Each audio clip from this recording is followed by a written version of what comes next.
The massive arena hummed with alien chatter, a cacophony of languages and strange sounds that filled the massive dome-like structure. Kim Yoon-ji stood motionless at the entrance, her dark eyes scanning the crowd of bizarre creatures from 100 different worlds. She wore a simple black combat suit, fitted closely to her athletic frame, a stark contrast to the elaborate jewel-encrusted armor of the other competitors. The Universal Combat Championships had never seen a human before. Most species considered humans primitive, barely worthy of galactic recognition. Yoon-ji knew this. She had trained for this moment her entire life, selected from thousands of Earth's military candidates for her unique combination of strategic thinking and physical capability. Alien, spectators whispered and pointed. Some laughed openly. A massive four-armed creature from the Centauri system nudged its companion, its deep rumbling voice carrying across the arena. A human? They think they can compete? Yoon-ji ignored them. Her training with Earth's special combat units had prepared her for more than just physical challenges. She understood psychology, understood how to read opponents, how to turn their expectations against them. The registration area was a chaotic mix of biological forms. Translators buzzed around different species, converting complex communication patterns. Yoon-ji approached the registration desk, a holographic interface that shifted colors as different species interacted with it. Species. Human, she stated.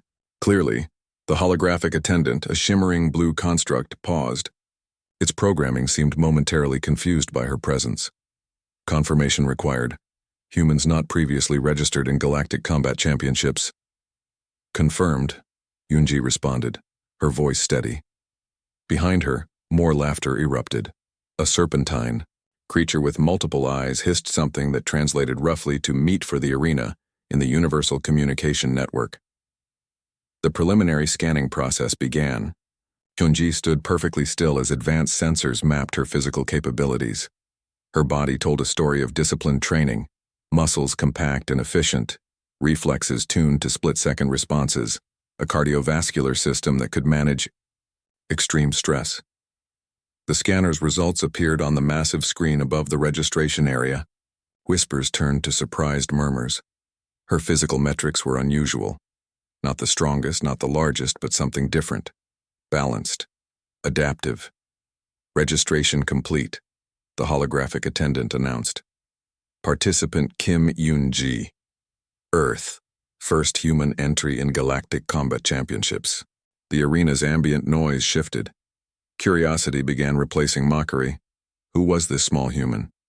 What could she possibly do against champions who had fought for decades?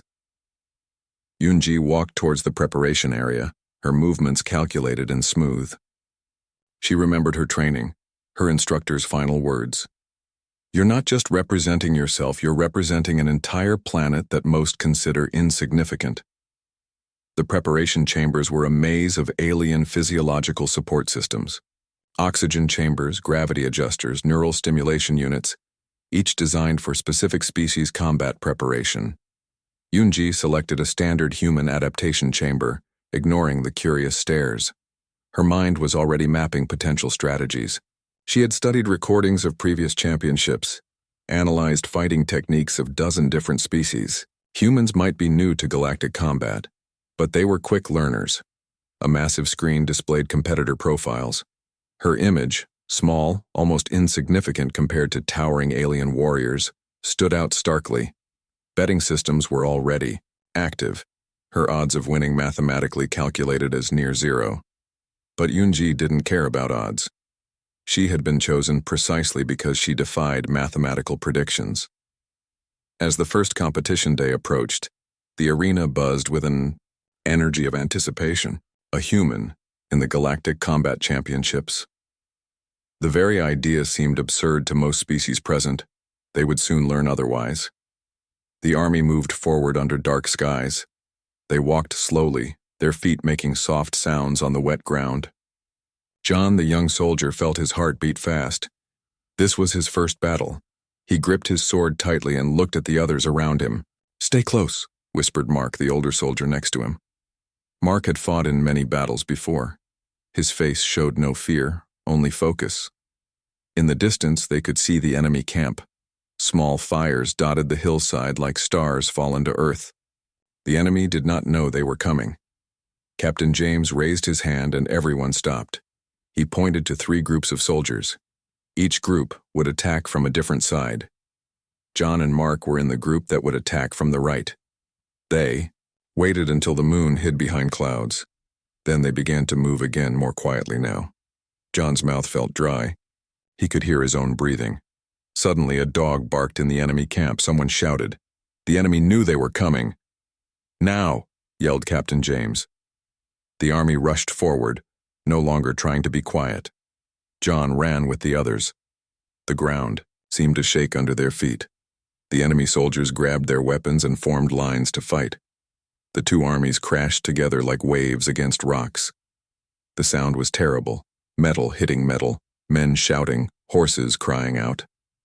John found himself face to face with an enemy soldier. The man swung his axe.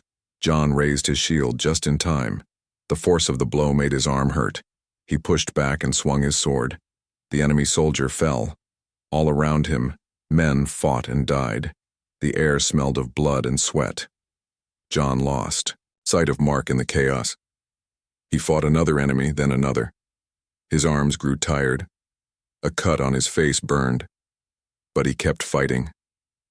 Then he saw something that made his blood run cold. Giant warriors, twice the size of normal men, were smashing through their lines. These were the Gora, fierce fighters from the northern lands. Their skin was thick like tree bark and they carried huge hammers. "Fall back," someone shouted. John and the others began to step backward, still fighting. One of the Gora came straight at John. The giant raised its hammer high. John knew his shield would not stop this blow. Suddenly an arrow hit the Gora in the eye. The giant stumbled and fell. John looked up and saw Mark standing on a rock, bow in hand. "Thank you," John called. Mark nodded and notched another arrow. The battle continued until the sky began to lighten. Both sides were tired. Captain James called for the army to pull back to the forest edge. They made camp and counted their losses. Many good soldiers had died. John found Mark sitting by a small fire, wrapping a cloth around his injured arm. "We will fight again tomorrow," Mark said. John nodded. He looked at the enemy camp across the field. The Gora were gathered around their leader, a massive warrior with scars covering his face. That night, John couldn't sleep. He thought about the battle, about the men who had died. Would he live through tomorrow? Before dawn, Captain James gathered everyone. "We cannot win by fighting. Straight on," he said. "The Gora are too strong, but I have a plan." He explained that a small group would climb the cliffs behind the enemy camp. From there, they could attack from above. It was dangerous, but it might work. "I need 5 volunteers," said the captain. John stood up before he could think twice. Mark stood too, and 3 others. They left right away, moving through the forest around the battlefield. The cliffs were steep and sharp. Their hands bled as they climbed. By midday, they reached the top. Below them, they could see both armies preparing for battle again. "Now we wait," whispered Mark. When the main army attacked from the front, the 5 of them would strike from behind. It was a simple plan, but John knew simple plans often worked best. As the sun began to set, horns sounded from below. The battle was starting again. John took a deep breath and readied his sword. This time they had surprise on their side. This time they might win. The sun beat down on the fighting grounds. 5 days had passed since the first battles. The tournament was now halfway done. Only the strongest fighters remained. John sat in the shade of a large tree cleaning his sword. His body hurt from many small wounds. He had won 3 fights so far, surprising everyone, even himself. "You should eat something," said Mark, offering him bread and dried meat. "Your next fight is in 2 hours. John nodded but didn't feel hungry. His next opponent was Kroll, the second in command of the Gora warriors. Kroll had killed all his opponents so quickly that people had started calling him the Hammer. "I don't think I can win this one," John said quietly. Mark sat beside him. "Maybe not. But remember what Captain James said. Sometimes just standing up is a victory. John remembered. After their surprise attack from the cliffs, the battle had turned in their favor. The enemy had retreated, but they didn't leave. They challenged John's people to a tournament instead of more war. The winner would take the Valley lands. Captain James had agreed. Less blood this way, he had said. Now John wished he hadn't volunteered to fight. He was just a farmer's son before all this. He didn't know why Captain James had picked him to represent their people. It's time, Mark said, helping John to his feet. They walked to the fighting ring, a large circle marked with white stones. Crowds stood around it, their people on one side, the enemy on the other. Kroll was already waiting. He was huge, with arms like tree trunks. His hammer looked too heavy for a normal man to lift. The rules are simple, announced the old man who judged the fights. No killing. A fighter loses when he cannot stand or gives up. John stepped into the ring. His legs felt weak. Kroll smiled, showing broken teeth. Begin, shouted the judge. Kroll moved surprisingly fast for someone so big. He swung his hammer in a wide arc. John ducked under it and moved to the side. The crowd cheered. Smart boy, growled Kroll, but you can't dodge forever. He was right. John knew he couldn't just keep moving away. He had to attack somehow. But how do you hurt someone twice your size? John remembered something his father once said. The bigger they are, the harder they fall. He began to watch Kroll's feet. The big man planted them firmly before each swing. What if, the next time Kroll swung, John didn't dodge backward? Instead, he rolled forward, passed the hammer, and slashed at Kroll's ankle.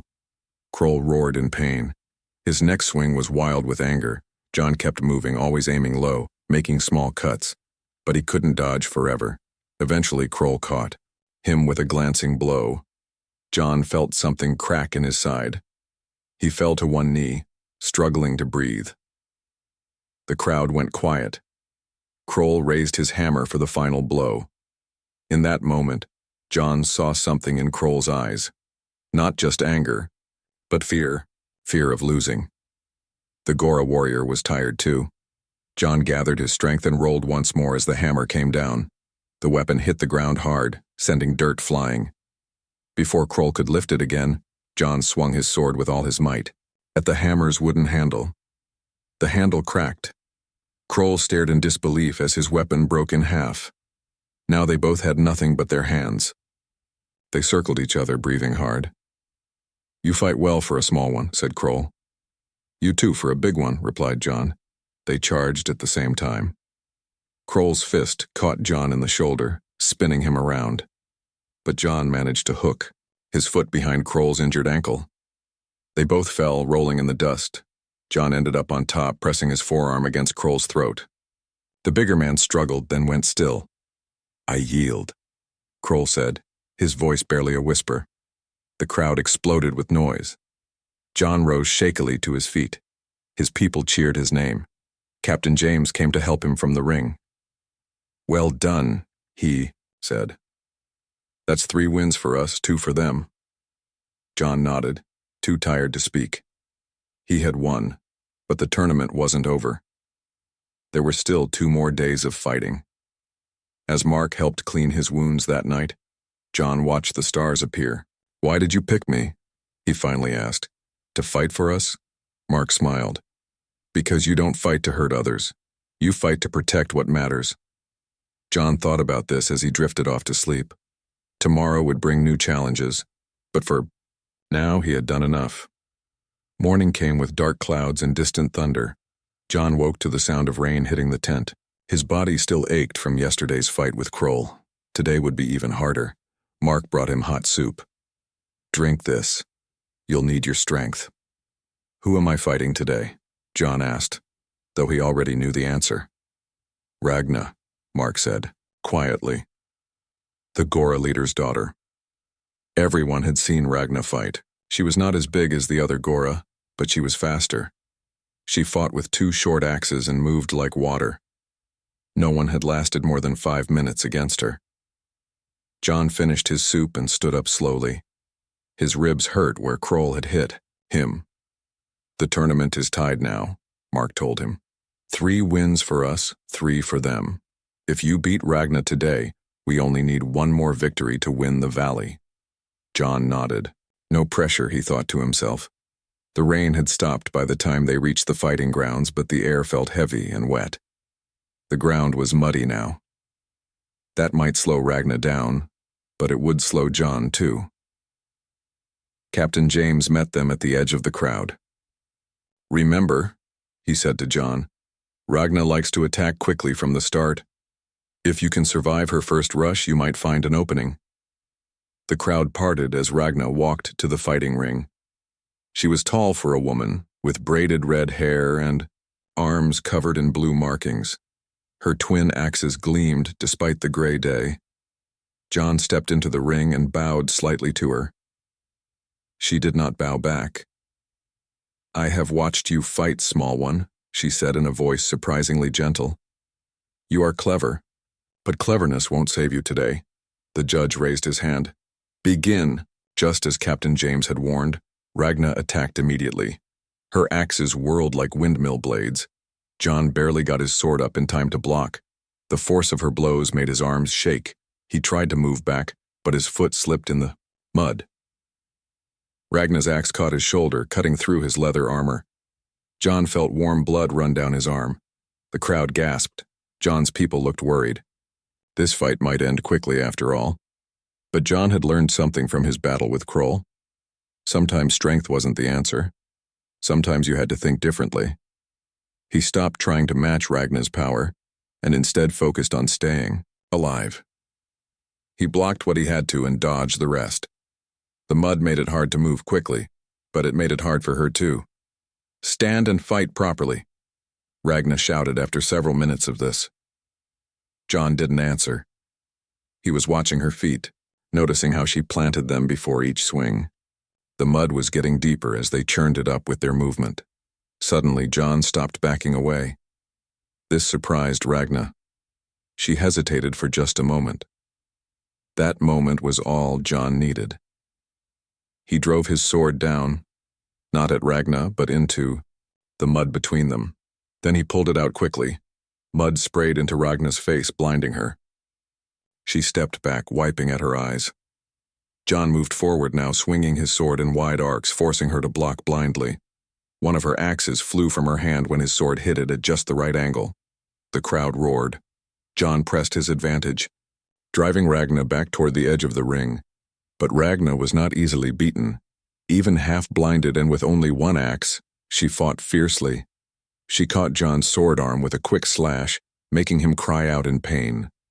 They were both tired now, both bleeding from several cuts.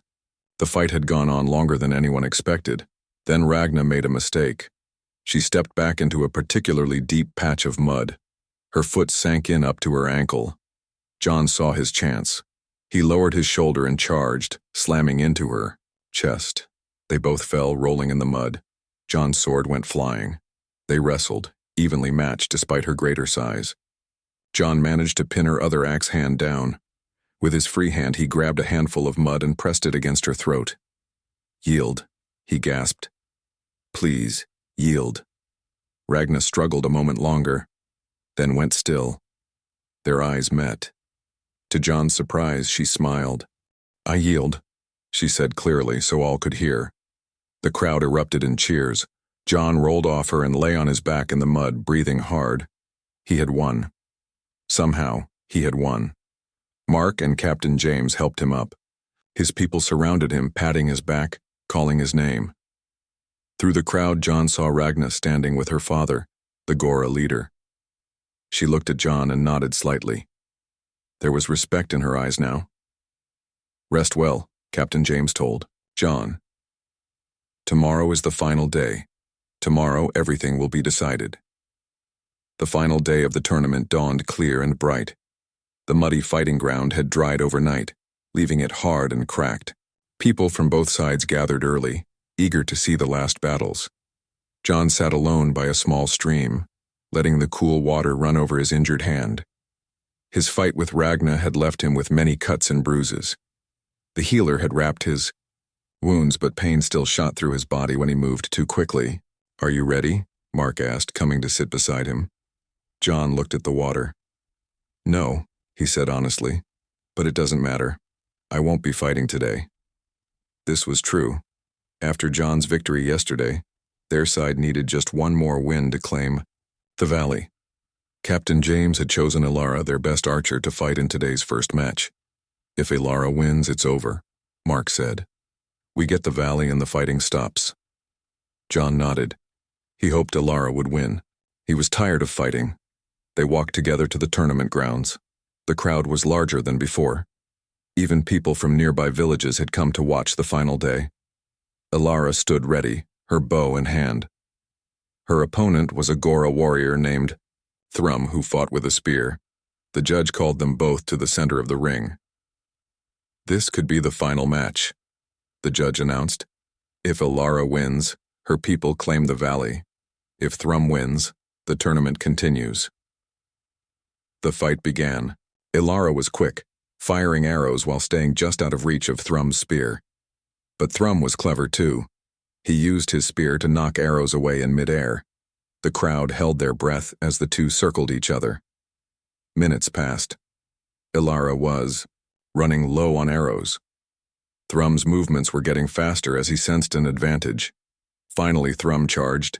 His spear caught Ilara's bow, snapping it in half. Without her weapon, Ilara fought bravely with a knife, but she was outmatched. Soon she yielded. The Gora side cheered. The score was tied again. 4 victories each. We need one more fighter, Captain James said, looking around at his tired warriors. Everyone fell silent. Most of their best fighters had already competed, or were too injured. John stepped forward. I'll fight again. Captain James shook his head. You're injured. There must be someone else. But no one stepped forward. They had no choice. Very well, Captain James said finally. John will fight. The Gora leader walked to the center of the ring. His name was Grawl, and he had not fought yet in the tournament.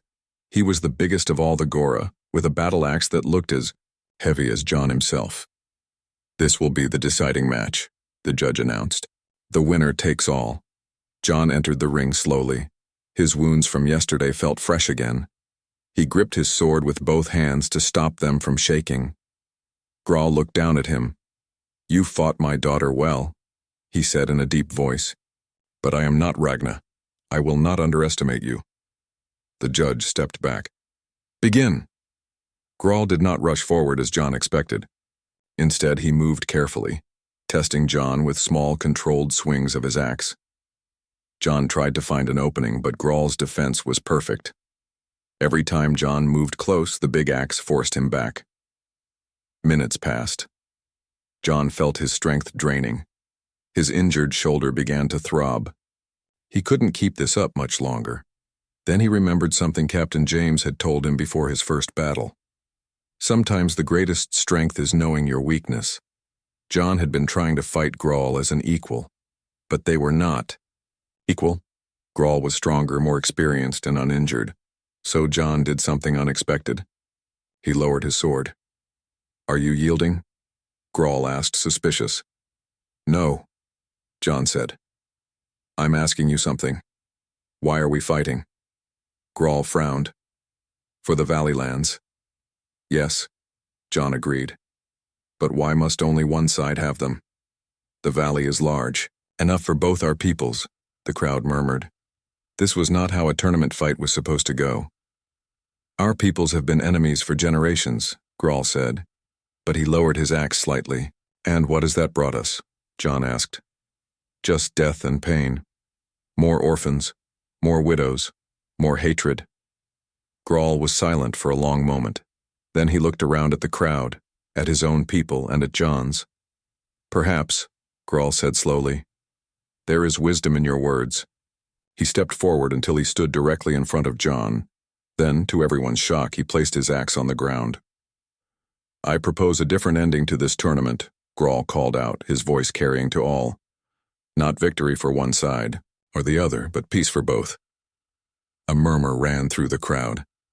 Captain James stepped into the ring. What are you suggesting? He asked Grawl. That we share the valley, Grawl replied. Your people to the east, mine to the west. A river runs between. Let it connect us in trade rather than divide us in war.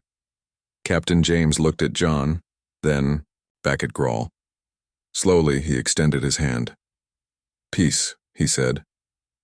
Grawl took his hand. Peace. The crowd was silent for a heartbeat, then erupted in cheers louder than any that had come before. John felt a hand on his shoulder. It was Ragna. You fight. Differently than anyone I have ever known, she said. Today your way won.